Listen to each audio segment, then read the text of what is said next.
కులదైవం వెంకటేశ్వరుడి సన్నిధిలో మళ్లీ వైసీపీ కుట్రలు మొదలయ్యాయని మంత్రి లోకేష్ ఆగ్రహం వ్యక్తం చేశారు.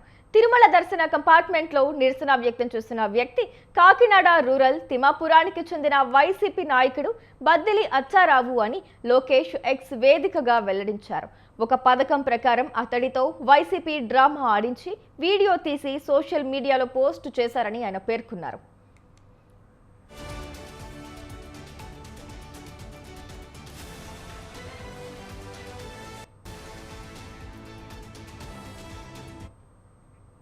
టీటీడీ చైర్మన్ బిఆర్ నాయుడు నేతృత్వంలోని పాలక మండలి తిరుమలలో భక్తుల సౌకర్యాలకు పెద్దపీట వేస్తూ నిరంతరం సేవలందిస్తోందని కొనియాడారు. పవిత్ర తిరుమలపై తప్పుడు ప్రచారం చేసేవారు ఎంతటి వారైనా కఠిన చర్యలకు వెనుకాడబోమని లోకేష్ హెచ్చరించారు.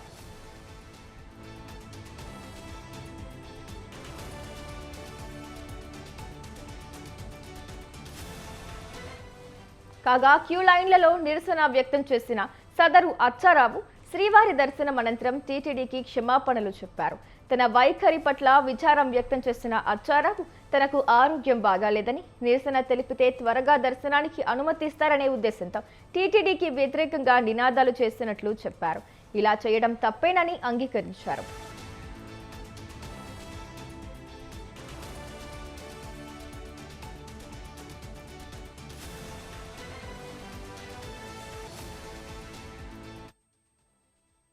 ఎంత సమయం పడుతుందో తెలియక ఉద్రేకంతో విచక్షణ కోల్పోయి టీటీడీ పెద్దలను తప్పుబడుతూ నినాదాలు చేశారని ఆయన పేర్కొన్నారు.